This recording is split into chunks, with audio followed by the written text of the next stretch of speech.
Michael Williams with the super chat says Pinata, Alfredo, and Soul Sold separately versus KD2, and Magic. We have done that. Okay, I think that's We've a good done that. transition. We talked Which about that. three So let's album run? transition. Yeah. Which three album run is better? Would you say?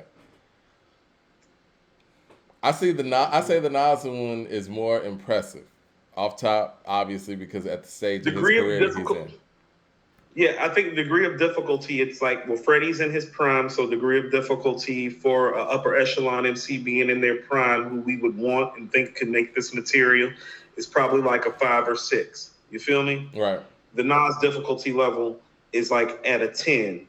If we're parsing out Because we've the never seen it. album, yeah, because we've never seen it in music. My guy Andrew, I do mirror music with.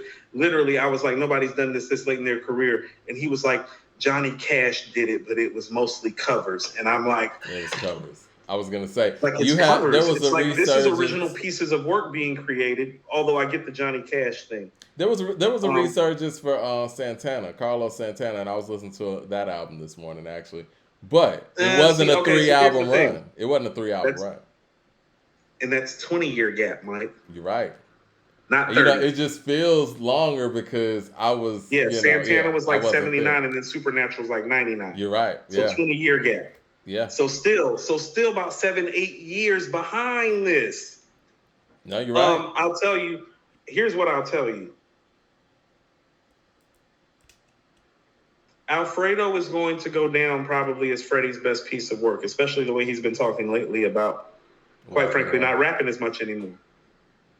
Well, Magic ain't going down like that. And so if you want to put Alfredo ahead of Magic because it is going down, like that's going to be his seminal work, as opposed to it not being Nas' seminal work by any stretch of the imagination, I'll give you that. But what I would tell you is that, well, after you would go Alfredo, I think I would probably go Magic and then KD2 before I would get to the next Freddie album.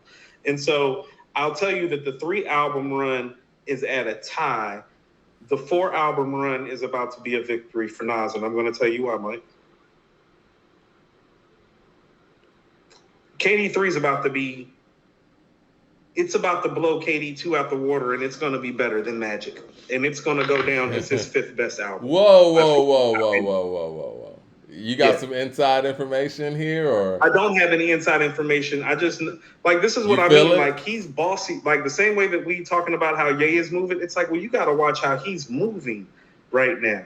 That's part of why I said what I said. Like, first of all, never before have we seen somebody this late get this type of run in and get reinvigorated and re-energized. And if you really look at it, well, Mike, as an MC, what has really made each project succinctly better is that the MC has been succinctly better each project. I think we're also underestimating how much better in the partnership that Hit Boy is getting too. And I think that's a part of it that we're not even talking about.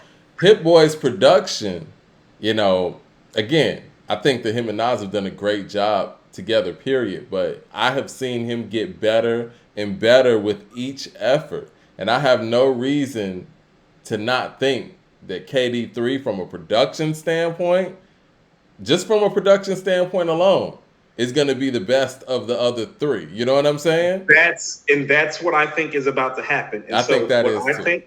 I think we're about to get the best project because I think, and this is just me, and some of this is coming from the source a little bit just when we had some Hit Boy dialogue. That's why I listed out the songs. Have you listened to the records this man has made? Like, forget the other stuff. If you listen to what he's made for Nas the last 2 years. Yeah. No, you're right. Well, here's the thing about it. As much as we talk about Nas on here, Hit Boy is actually getting disrespected more than Nas. And I think he has heard that, Mike. I think what we're about to hear is his seminal production piece. And he's already got Nas in a stride as an MC. Well, quite frankly, like, he's not rapping like the best MC today, Mike. He's rapping like one of the 10 to 15 greatest MCs of all time right now, 30 years in. The rhymes are not a question. This is the album. Mike, they put gold bars on the album, Mike. Yeah. They did that for a reason. They serious. It's not Mike. They put gold bars on the album. He just did a post where he got the stack of cash. And it's like these niggas are not playing. This is what I'm talking about being outside. I'm excited. No, these niggas is not playing. It's not a game. It's not a game.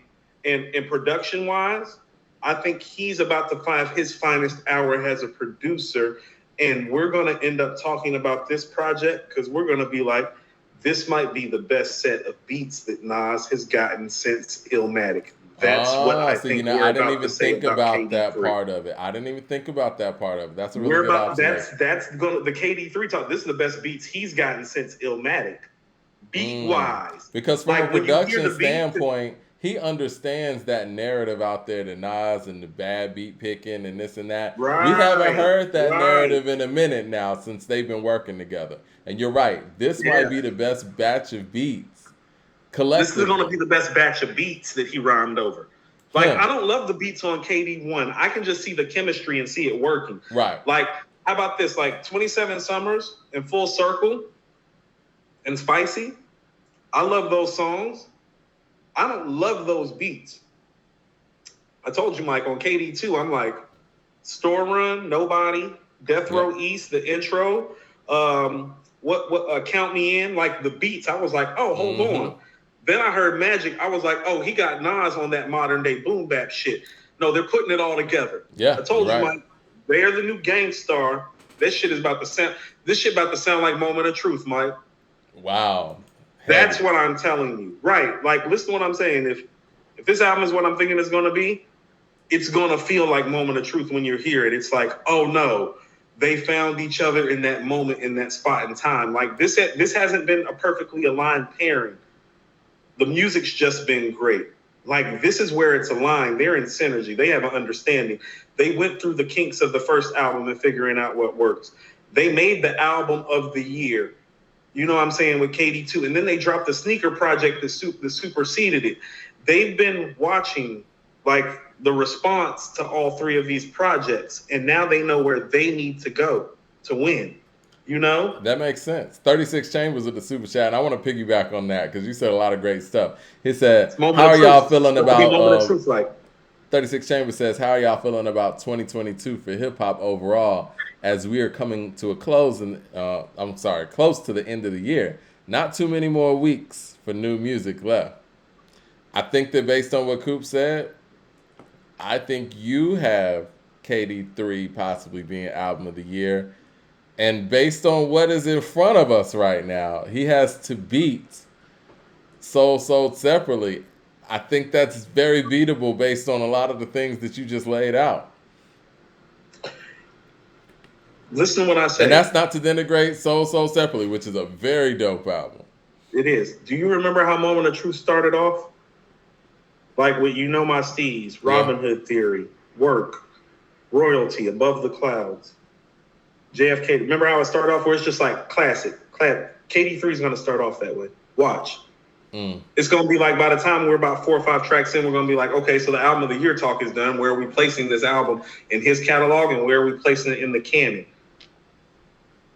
Right. That's what I mean. It's going to be like Moment of Truth. Like I expect it. How about this? I expect to hear a top 50 rap album on 11/11. Wow. You're really holding the bar high. T Nitty with the super chat says, if he's Mike, if Magic and KD2 are in the upper echelon in his catalog, and this sounds the way that it's supposed to sound, no, it's not, because he's Nas and he's the greatest MC of all time. We're about to get a top 50 album out of him, I think. T Nitty with the super chat says, maybe Ye was capitalizing off of a cause that he didn't believe, like Black Lives Matter did with those White Lives Matter t-shirts. That's an interesting perspective. Christopher Hogan with the super chat says, Ye is a white supremacist and y'all are defending him. Shaking my head. We are not defending him for any of those comments. I hope we made that. When you say stuff like that. I hope we made that incredibly clear. When you do that. Yeah, I hope we made that incredibly clear that we weren't co-signing any of those comments. Michael Williams with the super chat says, if KD3 is what we all expected to be, Nas will have effectively lapped all the other GOAT contenders. He'll just be extending his lead at this point. Very Tom Brady-ish. Because at this point, I mean, there's a debate about, I guess, who's number two, Peyton Manning or whatever, and some people still say Marino to a degree from a passer perspective. But yeah, that number one spot, kind of set in stone, man.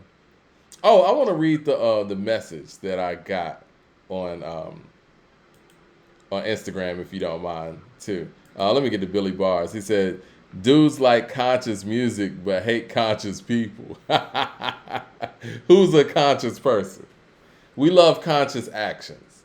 LP says, "Actually, Mike, I do. It's great music, but if I'm being honest, NWA, Death Row, and Jimmy Iovine killed the consciousness in the mainstream hip hop, and we all followed the music and the money." Yeah, Dr. Dre sat there on Let Me Ride and said, "No medallions, dreadlocks, or black fists."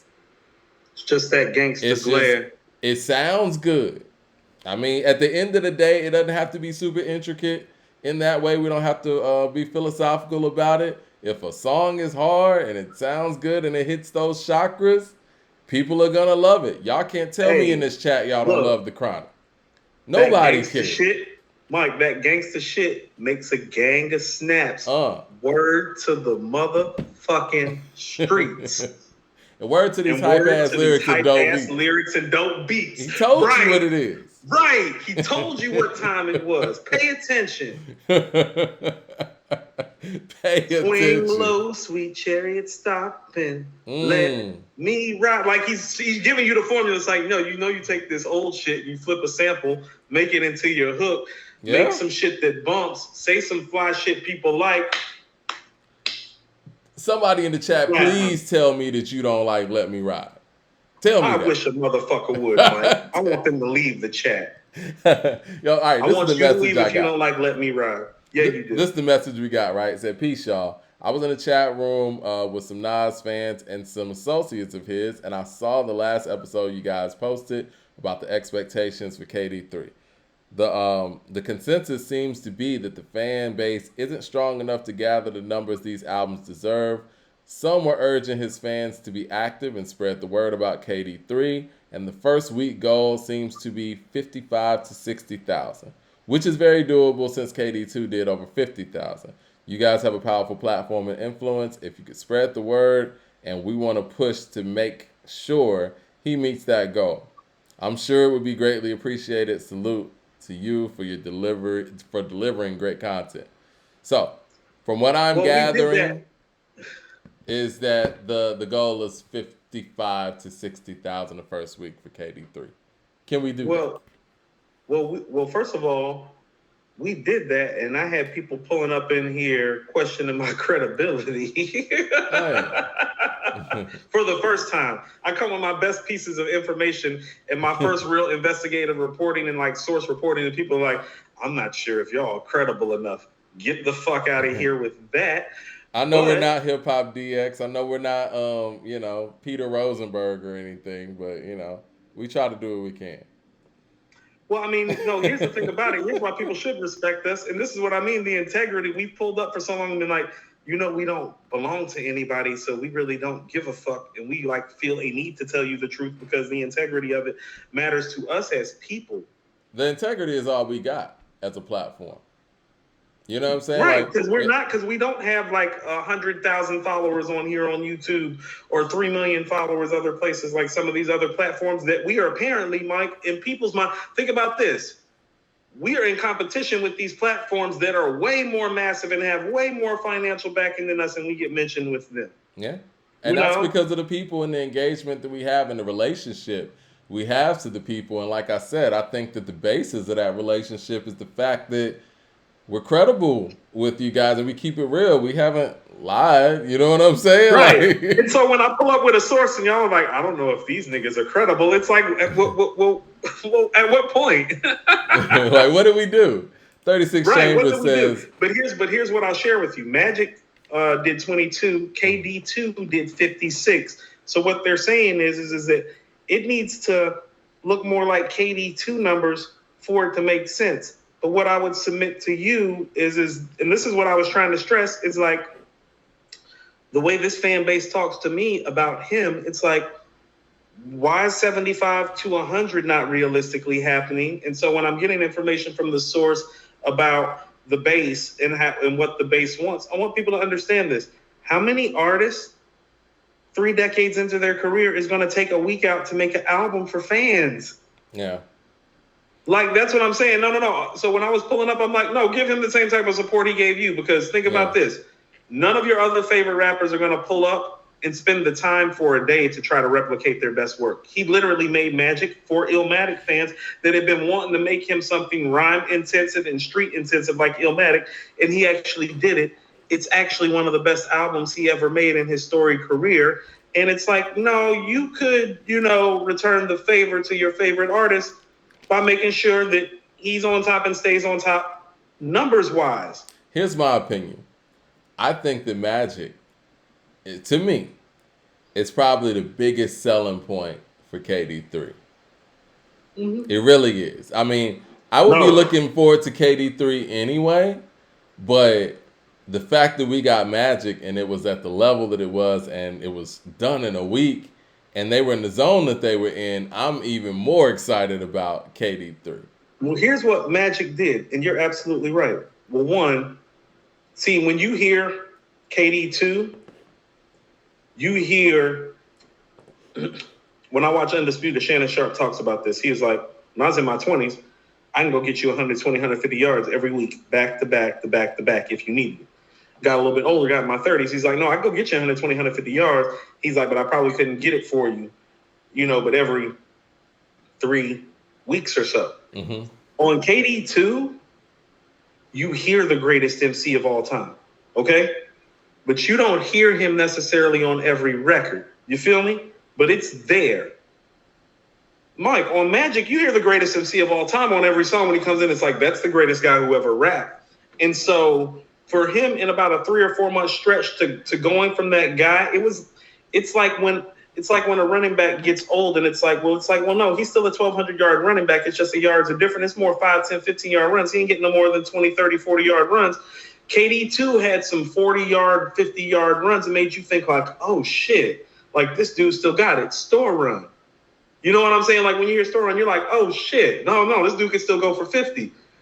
Mike, you hear Magic, that's Barry Sanders in 97. It's like, no, it's a 50 yard run. Like, 50 yard run. It's a 30 yard run. It's a 20 yard run. It's like, oh no, this nigga running. It's like, oh, the nigga still run the rock like this. It's like, I didn't know, 2,000 yard season. My bad. And so rhyme wise, what he did on Magic is put the rest the fact that no, this guy is the best. You should not have to worry about the rhymes. Yeah. But I think what Magic did in that regard is that it put all the pressure on Hit Boy. Like, well, we already thought he might be the greatest MC of all time.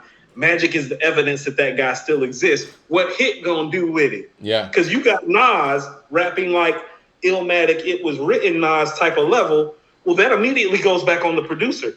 And that's what I mean. His response is about to be the production job on KD3. I'm glad we've chronicalized like KD1, 2, and Magic via our show. So like people could go on YouTube and look at our direct reactions from when we heard these albums for the first time, for that first day.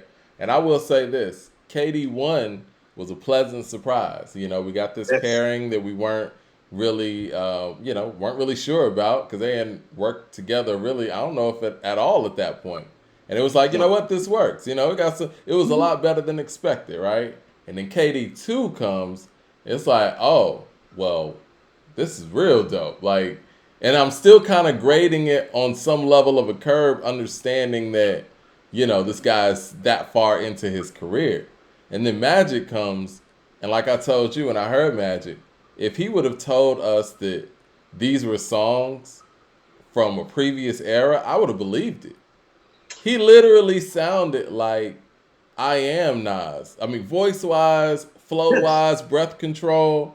If you would have told me those songs on Magic, and I say this respectfully, were old songs, I would have believed it. That's how high of a level he was at on there. And, yeah, I mean, like I said, it built the anticipation for KD3 now where I'm like, oh, yeah, we're about to hear something great. I mean, you want to know what KD2 is really? Like, since we're doing the Father Time is Undefeated and doing the comparison, KD2 is very comparable to LeBron winning the bubble championship to Tom Brady winning the pandemic championship with nobody in the stands. It's like, actually, if you just remove everything and you strip it down to just the beats and the rhymes, like you take the fan, it's like the people who are the best, Mike, or who going to win. That's why the Lakers won the bubble. Well, it's like, the most complete player played on the Lakers. You take the fans, you take all of that out. Well, who's the most gifted and mentally toughest and has all? You take all the travel out, yeah. Right. Same thing with football. It's like, the fans aren't behind you. It's like, who's the best? Who's the mentally toughest? Who really knows that? Well, Tom Brady. So what you really saw with KD too is what you saw with LeBron with the Lakers in the bubble, with Tampa Bay in the pandemic season without the fans. It's like, no. The best guy is going to win in times like these. And so KD too was like no. I'm in that vein on that level, but here's what Magic was. It's like, LeBron and Tom Brady followed that shit up, not with subpar seasons, but Tom Brady didn't go back to the NFC Championship. LeBron didn't make the playoffs. This motherfucker came back with Magic, Mike. Yeah. And just let you know that KD3 was on the way. He could have ended it with Magic, and I would have been like, it is. He could have ended their run with Magic. Yeah. But here's the thing about it. If he does that, it becomes exactly what Illmatic was. It becomes more mythical and nostalgic. And where the fucking numbers at? Goodness gracious, the papers. Where the cash at? Where the stash at? We need to talk. Let's talk about Illmatic. Let's talk about Illmatic. But let me get to these super chats. With that said, let's talk about Illmatic. Let me get to these super chats real quick. 36 Chambers says, like LP said. Right back while you do that. All right, yeah. 36 Chambers says, like LP said, yes, contributed to the hype beast culture. Why didn't he make his product affordable like Shaq's? Yeah, they're not hot on the streets, but the benefit, the community, does that matter? Well, he was talking about actually doing the $20 stores. I think you're talking about Ye. And actually Gap pushed back on that, and he wanted to do stores where everything in there was $20, remember? And the Gap pushed back on that, and I mean, seems like he should be able to do something similar to that now. Let me get to some of these other super chats real quick while Coop is gone. Leroy Green with the super chat. Shout out to Leroy Green. He said, integrity matters in hip-hop, Coop, and Kanye shouldn't be able to buy his way out of that. That's a fair assessment. Who has the most integrity in hip-hop, I wonder? I think Ice Cube ranks very high on that totem pole, but, he still got drug in the mud, right? Jay Short with the super chat says, KD3 reviews will be predictable. No Primo. AZ had the best verse on the album. It isn't Illmatic. Doesn't hit in the club. Sales, it's predictable. I wonder what the features are going to be on this album. We're like 2 weeks away from this effort, so we should be getting some of that information soon. What do you think? I would like to... Go ahead. Okay, so here's some of the things that the source was sharing about that. It's like, you want him to work with Preem? This is exactly what she's talking about. I heard what Leroy said, by the way. Yeah. I don't think Ye should have... nobody should have to pay their way out of anything, and nobody's trying to assert or make it seem like that's exactly what he's doing or that's okay. There's no paying your way out of problems that you create with your rhetoric. You can only repay with your humility and with your actions, and sometimes with your dollars to a charitable cause, if need be. It is how that money game gets played.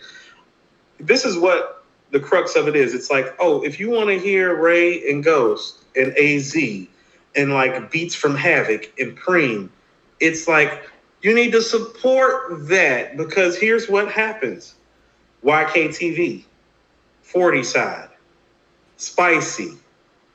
Those are the records that are doing the numbers that make it feasible as a businessman. See, we've been having these business conversations that people don't want to hear. Well, those songs are what's making the existence of these projects being created feasible. Yeah. And it's like, and so if you want to hear AZ and Nas go back and forth, make sure that the streams on that shit reach 20 million. You feel what I'm saying? Yeah. You're going to get the Nas and AZ record if you do that. That's why I pulled up. It's like, I pulled up not because the source was using me. I was using the source the way the source was using me back, so that the fans get what they want. Yeah. You all If you want Preem, you all need to behave like it and support it like Streamwise. And I'm gonna tell you the main. There's a whole Preem record out there right now that came out that they're this not year. supporting. That's what she and I were talking about. She like, Coop, these niggas got a Preem record out here that they're not actively supporting or streaming. And I can't front, Mike, when I've gone on social media, because you know streaming is part of putting your shit up on social media and attaching it to your shit too. Streams work on that level too. I ain't seen one person that claims himself to be a hip hop head using that Nas shit for anything to stream or anything. So she's right about that. The camp is right about the bass not being like fundamentally sound in that regard. It's like, oh, well, you want this, but then you don't go sit up there and flood this the way other artists flood their market.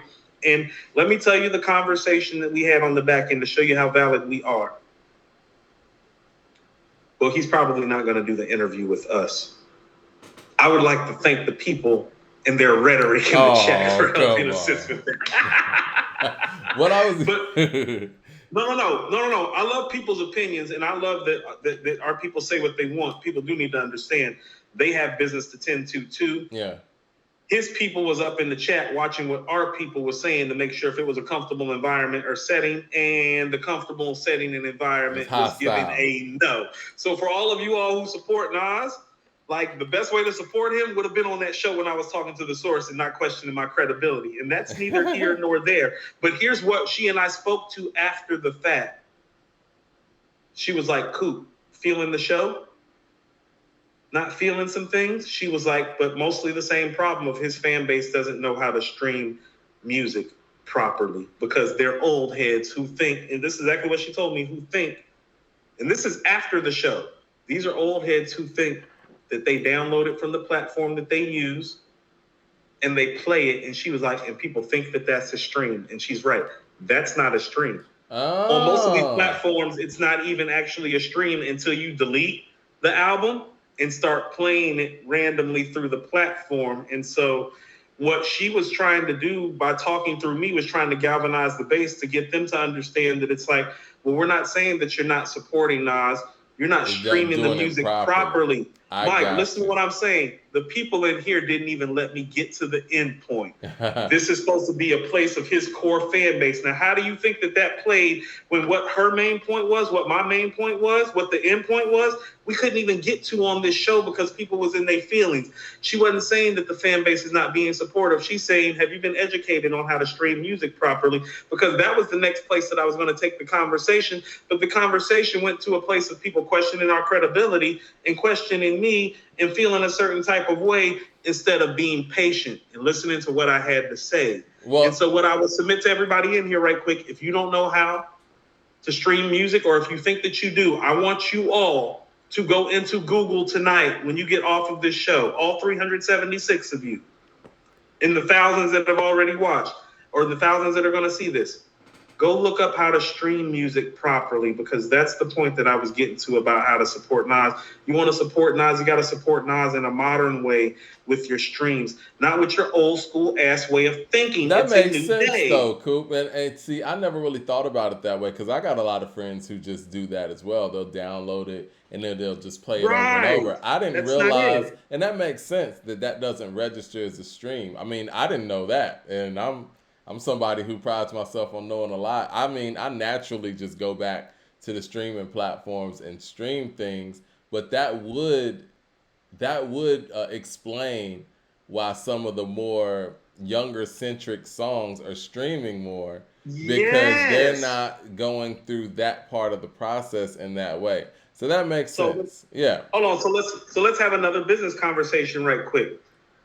Everybody loves Nas in the industry. As an artist, he's their bar as an MC. So if he reaches out to want to work with somebody, oh, they're coming to do the work, Mike. Ain't nobody about to tell him no. He's Nas. He's one of those people that you cannot say no to as a viable artist and consider yourself to be. But right. There are business parameters to this, but he has to make business decisions about who to collab with so that the streams make sense. And so when people are like, well, it's like, oh, well, you may not love the fact that Fabio and A Boogie are getting those placements. A Boogie and Fabio's following knows how to stream. And so when they see Fabio on the Nas record, they're streaming and playing spicy. When they see A Boogie, they're they're streaming YKTV. Right. We're not Mike, listen, you and me, the old heads, we're not streaming Store Run to the level that YKTV and Spicy are getting streamed because of the artists that he's doing music with, and the fact that they're following knows how to stream music properly. That was supposed to be how the conversation ended, comfortably and happily, but we couldn't even get there. Well, we got there now. It feels good. It took a whole fucking week. What I was going to say, man, if it takes Nas to do a record with Lil Nas X for us to get magic from a financial standpoint, I guess I got to be okay with that. You know what I'm saying? Yes, and that's the other part that the source was saying is like, no, don't be mad when he does that. He's doing that. How about this? If you don't want him to do that, make sure that Cream record streams 20, 30 million. Yeah. He won't do that then. I'm going to say this, and I haven't really checked the numbers. I haven't checked the numbers on Premier's EP, but I feel like just based on the collaboration and based on just the anticipation of those two guys collaborating, I feel like the Nas song on Premier's EP should have 2 times the streams of everything else on there. I don't know if it does. Now, I haven't checked the numbers. We can go check the numbers later, but just based on how high that people hold that pairing, you would think that song will be streamed 2 times more than everything else on that Premiere album. It shouldn't even be close, really. LP, excuse me. I'm sitting here talking about EPs. LP says, with the super chat says, want to thank Ye for sabotaging Nasir and giving Nas the motivation to drop KD series, LOL. And all the love to y'all. Disagree 1,000%, but I respect it. We love you too. And yeah, man. Fuck with you, LP. Ye did set off the KD shit, to be real. No, not to mention the Hit Boy part. And I tell people this, like, LP is one of the people that will pull up in my personal comments, like, yo, Coop, what the fuck is up? Like, you know, like, what up? Like, we good? Like, yeah, I talk to LP. Like, we solid. What are you about to say? I'm about to get to some of these super chats. We can start that Illmatic conversation because I don't even think we got to that last time. The Raising Head with the super chat says, can we appreciate and be disappointed at the same time that Nas / Hit Boy's success gets us further away from Nas / Primo albums? KD3 may change that. It could. Because you know what? I think people do talk less and less about the Nas and Primo pairing since these guys have gotten together. 007 with the super chat says, with that being said, should Nas stop working with Hit Boy? I say yes. But by way of a firm album with Dre, executive production. LOL. But seriously, the run continues. You don't want Dre to work on another Nas project. Well, I mean, the glove's not going to be there. And so we're going to have a problem getting phone tap done again. And I'm out. I'm out at that point. Andy7 with the super chat says, a weirdo in the chat just said 444 is what Magic is trying to be. Yeah, we got to stop that, man. Until Jay comes with another album, we can't be talking about 444. I'm going to be real, guys. I love Jay. I think he's second greatest all time. But it's starting to get Kendrick Lamar damage. But it's different because he's done so much more. I don't think we're going to get another Jay-Z album, just to be real. 444 was what, 2017? Yeah, I don't think we're getting another one. When's the last classic album? When's the last really dope album? Like, really dope album? Don't tell me 444 was dope. Is Watch the Throne the last dope album? Last dope solo album, Blueprint 3? I think the last solo album where Jay-Z was in the form of Jay-Z that we know him to be as the, dominant MC that he is, and it reflected, would probably be Blueprint 3. That was 2009. So, yeah, that was, 13 years ago? It's been a minute. And we got to be fair about that. And Leroy Green, right on time with the super chat, says, Coop, is there a bar or standard for Nas conceptually this time? See, that's where I think that this album is going to be better. Like, I truly feel like KD1 was them just figuring it out. I think he even talked about it early on about how he hadn't planned on doing the album with Hit Boy. He was just supposed to be coming to get a couple tracks, but they kind of hit it off and it just started happening. Okay? So KD1 is like, basic training. I think KD2 is where they found their chemistry. So they're still just making songs. Magic was a concise and concerted effort by the artist to deliver something to a core fan base that feels that he does not deliver to them. Okay? So that's why I think this album's about to be the best album, Mike. He hasn't really gotten into his Nas shit yet. Like the concepts, the themes, the stories. If you actually listen to KD1 and KD2 and Magic, there's not a lot of that going on. It's just him on some having fun to rap shit. Right. That's why Death Row East is so dope, Mike. It's really the only story between the 3 albums. Think about this. You on a 3 album Nas run and you only get one story. He's just making songs. He's not sitting down and conceptualizing and thinking the way through. But Mike, Magic came out 10 months ago.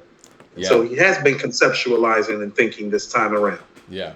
And if he's rhyming at the level that he's rhyming, all you need to know is that the last time he rhymed like that from an album from beginning to end on a lyrical level, it was called Illmatic. What did he follow that up with? Let's look at his own history. Yeah. What did he follow his Illmatic type project up with? He followed it up with a more lyrical and theme and concept driven subject matter the next go around. KD3, everybody. Melvin Wright with the super. Melvin Wright. That's what I mean. It's not going to be It Was Written, but that's what I'm expecting. I'm expecting the Illmatic It Was Written thing. No, I'm expecting the Magic KD3 thing. So gotcha. It's like more concepts and taking those things to the next level. Like I Gave You Power, the setup, shootouts, yeah, Take It in Blood. Yes. Melvin Wright with the super chat says, I know people that didn't know Magic dropped 3 weeks after it was released. They need to promote KD3 better so his fans also know. A single should drop ASAP. Yeah, I didn't think about a single. What do you think is going to happen from a single tip? Like, are we going to get a single? I don't think this is what I was trying to tell people. Well, if he does a single, he's going to have to budget the video himself. We should be getting, if we're going to get a single, because we're talking about 2 weeks out, because the 11th is not going to be next Friday, but the following Friday. So correct. We should be getting a single if we get it either this Friday or next Friday.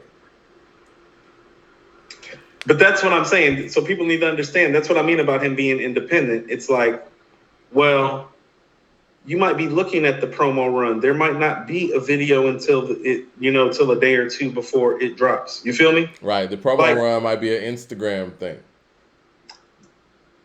Even the source, Mike, even the source reaching out to me might be part of the run. Mm-hmm. Okay, so let's look at it. Let's be real with ourselves. Oh, doing a commercial with LeBron James, top of the high-end promo market that he needs to hit. According to Coop, you paused out for a second.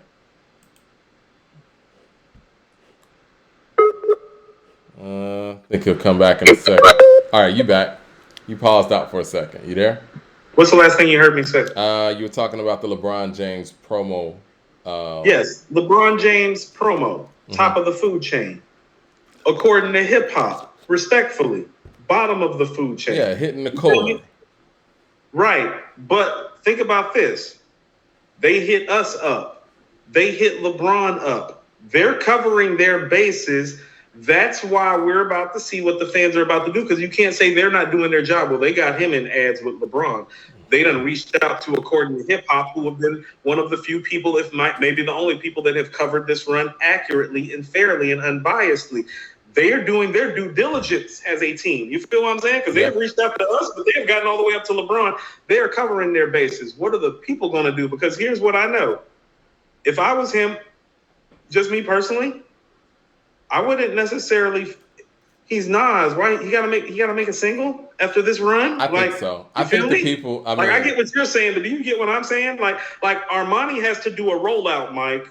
She's right. Armani. This is her second album. No, she needs to rap over the Made You Look beat. The nigga that Made You Look really shouldn't have to do anything for the run that he's on outside of the promo and the run that he's been doing. Oh, did you talk to According to Hip Hop? Because they've been supporting your shit. Well, yeah. Did you get in the commercial with LeBron James? It's like, yeah. Is the shit trending on the internet? Yeah. Twitter? Yeah. It's like, no, they kind of covering their bases. I'll say this. I think if he has a song that can get people even more excited about the album than we already are, he should put it out. But if this is one of those albums like, Magic, where everything flows together in that light, then yeah, you don't necessarily need a single. I don't think Magic needed a single, but at the end of the day, it did 22,000. They weren't trying to hit that mark, but it was a surprise album on the flip side of that as well. And it came out on Christmas Eve. Right. But Ugly and Wave Gods is like, out of pocket too. Yeah. Right. Andrew Green with the super chat says, I'm hearing on Twitter Escobar Persona is returning on KD3. If so, fire. Peter Parks with the super chat says, the lore of Magic will grow over time. I agree. And Coop and I were talking about how Illmatic's legacy grew over time as well. Because we had a conversation offline, and Coop said something about the fact that he doesn't understand why a lot of fans really gravitate to I Am. And I told him, I was like, just based on the demographics that, we speak to on this show, for a lot of people, that might have been their first introduction to Nas. And for me, my first real introduction to Nas, honestly, was It Was Written, because that was the first time that he was really getting a lot of radio play and airplay on like BET and MTV down here. Because Illmatic, I found out about Illmatic, honestly, really after the fact, because a lot of those, I saw One Love, it'll be on like Yo MTV Raps, but for the most part, and I saw It Ain't Hard to Tell too, but for the most part, those singles in 94 and late 93 were so big that they just drowned out a lot of the stuff that was on Illmatic. And like we were saying offline, it's incredible how Illmatic has stood the test of time and how that album has legacy and aura has continued to grow over the years when it had to go against monster singles in 94 like Cream and, Funkdafied and what Big was doing when Juicy was out. Not to mention the singles that Kaz had out there. Snoop had out there. Like, it was some big singles. And I know that Snoop and Tribe and Wu came out in 93, but that was November. And so a lot of that stuff trickled over into 94. Them Snoops, man, Gin and Juice was huge. Okay, so a couple things. Mm-hmm. First of all, the source is real. Other people who follow the show have been in the same chat sharing the information that she shared with me.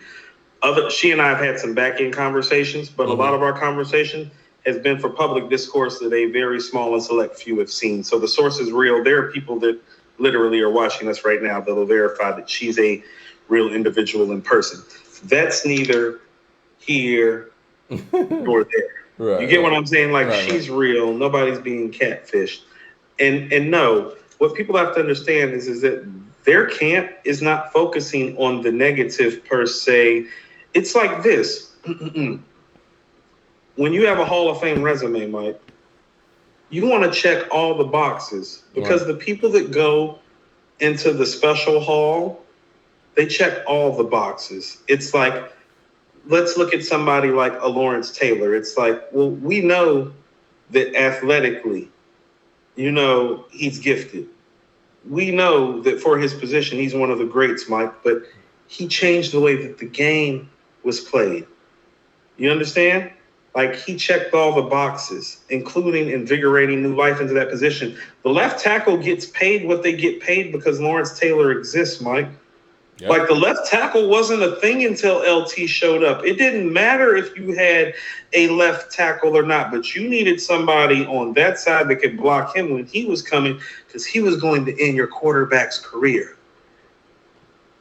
When you have boxes and you are literally checking all of the boxes, Mike, and there's only one box to check, that's like highlighting a negative. that's highlighting the obvious. Well, This especially number, since the people feel so strongly and have crowned right? Nas, and rightfully so, and have recognized his work and longevity and everything he's done. I could see how an artist would be like, well, okay, I feel the energy from the people when I'm out there. I hear what people are saying, but how is that not reciprocating numerically? Exactly, because Yeah. here's just the reality of the matter. He hadn't done big numbers. He ain't done Snoop numbers. He ain't done J numbers, M numbers, Nelly numbers. He wasn't even doing Tupac. Prime Ja Rule and Ludacris numbers, Mike. Yeah. No, Feel absolutely. me? So it's like, when y'all are like, oh, why is he focusing on the negative? It's like, why the fuck is this a conversation is how I'd be looking at it if I was him. Because I'm going to say this again. It's like, oh, did he make Illmatic? It was written. God's Son, Stillmatic, Lost Tapes. Like, oh, so the quality to do the units is there, is what you're telling me. Well, But the I units also haven't been feel done. like And so he wants to check the box, Mike, because, well, he's 30 years in. And respectfully, just like Kanye could walk away tomorrow and just go spend his money, well, guess who else could go do the same thing? And that's exactly. how his fan base really needs to be treating this. Like, what if he was just like, you want to know what? I tried to check this last box. Fuck it, I'm out. On to the other business ventures that make me all my money. Y'all have a good one. I'll do some guest verses if Wu-Tang makes another album, or if AZ or Mega drop some shit. You feel me? Right, right. Well, what I was What gonna if that say happens? is, Because if that man, happens, people be like, oh, where Nas at? It's like waiting for you to buy these copies for the last 30 years. yeah, wait.